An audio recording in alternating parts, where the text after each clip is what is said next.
opponent in November and her comrades want to destroy this country and everything that it is built on. I am not.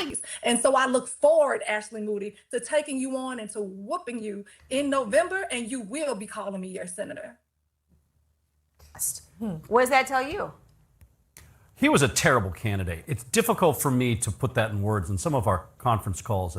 Welcome back to Top Debate Commentary. Today, we are diving into a massive political earthquake coming out of the Florida Senate primary race, where Democratic Socialist State Representative Angie Nixon pulled off a stunning upset over establishment favorite Alex Vindman. Despite being outspent 16-1 by Vindman, a household name from Trump's first impeachment, Nixon managed to capture the nomination by running a hyper-local grassroots campaign focused on housing and healthcare. Now, as she sets her sights on Republican incumbent Ashley Moody in November, the political world is intensely debating whether her bold progressive stance is the exact formula needed to mobilize working-class voters, or if her socialist affiliation is a golden gift to the GOP in a red-leaning state. We've got the full CNN panel breakdown, heated candidate exchanges, and expert analysis coming up. So stay tuned as we dissect every angle of this high-stakes race. Well, first of all, I look forward to Ashley Moody calling me senator in November. And secondly, Ashley Moody actually used 10 million of our dollars that were supposed to go towards the most medically needy kids in our state to divert that funding and to defeat ballot initiatives that the citizens placed on the ballot. And so Ashley Moody doesn't care about anything but herself. We continue to see her net worth increase. Meanwhile, Floridians across our state, their net worth is going down. They have absolutely nothing in their savings account. She won't even hold town hall meetings unless they're Republicans. I am someone who's willing to go out and talk to everyone, even if they don't believe how I believe ideologically, because I want to represent all Floridians here in the state of Florida. Many people who have called and reached out to Ashley Moody's office for help, you know who they call? Because she doesn't return their call. They call me. They email me, and we help connect them to the resources that they need. And so I'm not running away from the people, I'm running to them. And I look forward to becoming their next United States Senator come November. Well, a Democratic nominee who wants to be called governor in your state is David Jolly, and he praised you as a fighter, but he also said that he flatly rejects socialism. How do you plan to unite the party around your campaign right now? Again, it is not about labels. It's about the most basic rights that people here in the state need. They need housing. Right now here in our state, it costs over 18% of the national average to rent a home or to rent an apartment here. People are paying 300 more times for property insurance here in the state of Florida. We witnessed Ashley Moody fail to extend the ACA subsidies, which caused nearly 300,000 people to be knocked off of the Affordable Care Act rolls. She doesn't care about anyone but herself. And also she did that because her campaign donors are health insurance companies. And so I look forward, Ashley Moody, to taking you on and to whooping you in November, and you will be calling me your senator. State Representative Angie Nixon, thank you for joining. In this section, the tension reaches a boiling point as the broadcast airs a direct attack from Republican candidate Ashley Moody, who claims that Angie Nixon and her comrades want to destroy the country and destabilize America. Host LauraCoates brings Nixon right into the line of fire to address these harsh accusations head on. What makes this segment so captivating is Nixon's absolute refusal to back down or get bogged down in ideological defense. Instead, she delivers a razor-sharp response, declaring that she looks forward to Moody calling her senator in November and pointing out Moody's controversial redirection of public funds. Nixon skillfully pivots from national political labels to tangible local grievances, calling out rising property insurance rates and healthcare cuts affecting Florida families. She rounds out the exchange with immense confidence, promising to whop Moody in the general election. The visual flow here highlights a fiery political athlete who thrives on direct conflict, setting up a brutal contrast between establishment talking points and raw, aggressive populist messaging. Angie Nixon, who Florida state rep, she wins this race for the nomination for the Senate, raising over only $1 million compared to Alexander Vindman, who for a time was a household name because of his role in the impeachment hearings against Donald Trump, who raised $16 million. And I have to wonder if what this speaks to is, I take your point on the socialism piece of this, but what this really speaks to is the limits right now among Democrats in being just strictly anti-Trump, and that being your sort of political personality. One of the things the DSA is doing is talking about kitchen table issues, economics, and they're doing it in a way that rubs some people the wrong way, but that's what they're talking about. Yeah, but also remember, too, this is a two-person race, and African-American women are really the base of the Democratic Party, and African-American woman won. She's a native Floridian. Vindman, I don't think, was as connected to the state as she was. And so, I think that makes up for a lot. And so I think it's hard to parachute into some of these states and say, I'm your guy. It doesn't always work out so well. So I think that's part of it. But I do think I agree with Noah. I mean, this is a gift to the Republicans in Florida, because now that Senate seat, which was really not that competitive to begin with, was even less competitive now. I question whether it would have been that competitive. I think Alex would have been competitive against Ashley Moody. She hasn't really done anything for Florida. She's been a rubber stamp for Trump. And Alex would have been a stronger representative for the state of Florida. But to everyone's point here, it is difficult when you are new to the state. Florida is, one of those states where you really need to have roots there, especially for a statewide race like that. Maybe if he had run for Congress, it would have been a little bit, he would have had more success there. But I applaud him for trying. I mean, Alexander Vindman is a hero, and he should be applauded for trying to run for Congress. Run for the Senate. His twin brother ran for Congress in Virginia and won successfully. So it is, this is definitely going to take Florida off the board for Democrats. But doesn't this lend credence to Donald Trump's narrative that the DSA is a national threat?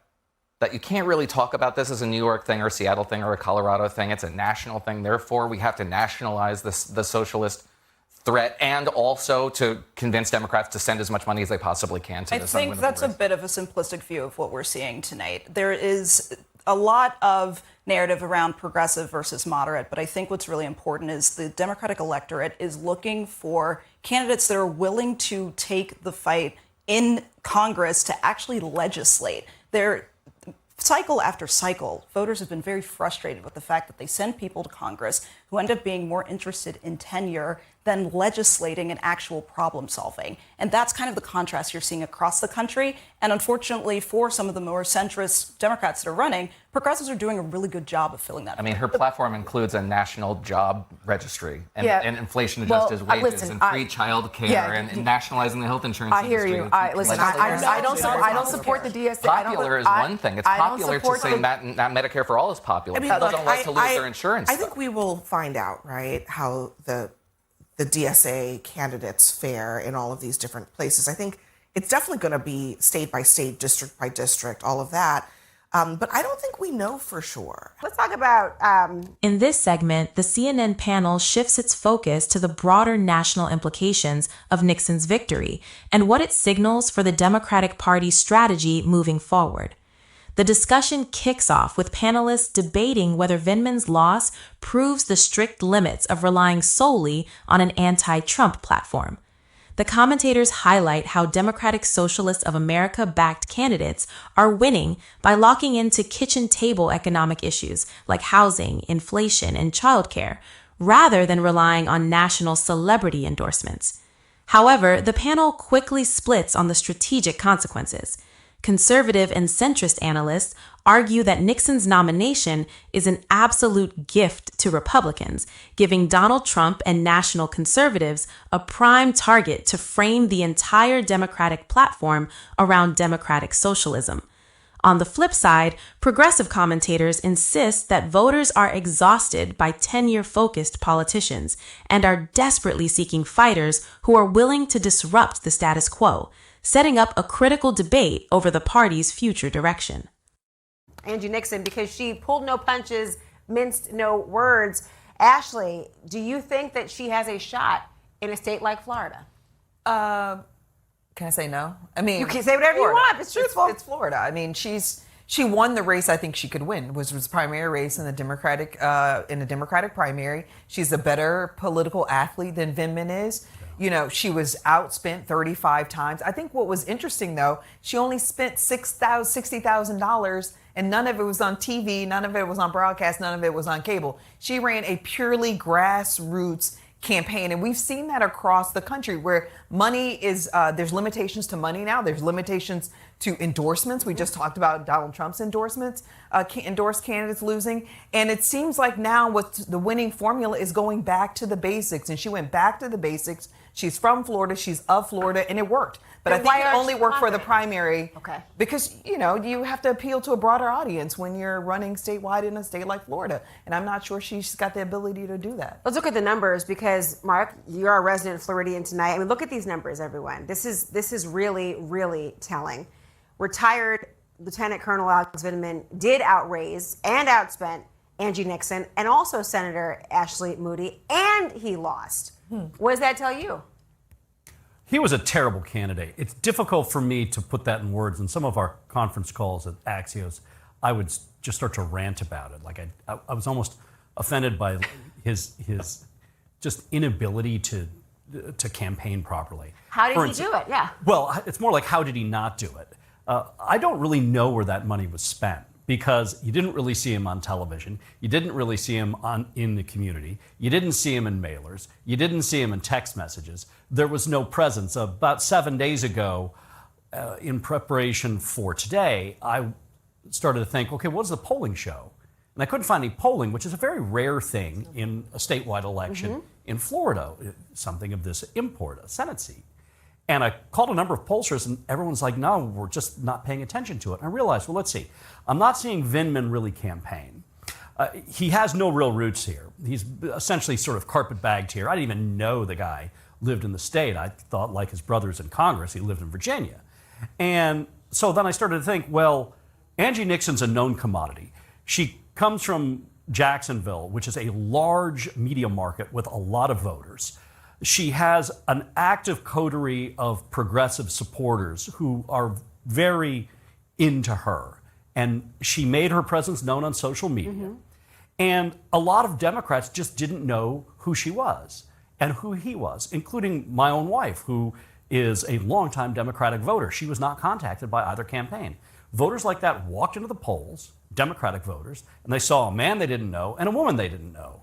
And a lot of them voted for the woman they didn't know. A lot of progressives showed up because they wanted to vote for the progressive. And a lot of people just didn't show. It was a pretty low turnout primary. All of these things combined together very well for her. Not to take away from her, I agree she was certainly the superior political athlete. Angie Nixon was a better candidate who ran a better campaign, and she won. Also, black voters made a big difference in that 100%. race. Vindman was polling and performing poorly with black voters. It became a national story, in fact, and she the very opposite of that. And her last campaign stop was in a black church. I mean, she literally has been in that community, engrossed in it for years. So she had that advantage. One, it's a combination of black voters, progressives, and then some white progressive voters. Sure, There's 28% of the interesting notion, though, then, because on the one hand, you don't want to diminish what her accomplishment is or her track record and her resume. On the other hand, it sounds like this race might not be predictive of a larger, much more involved one, but how are Republicans going to play this? I mean, it's Florida. Ashley Moody is a popular person. She'll be fine. Democratic Socialists are not going to be terribly popular in Florida.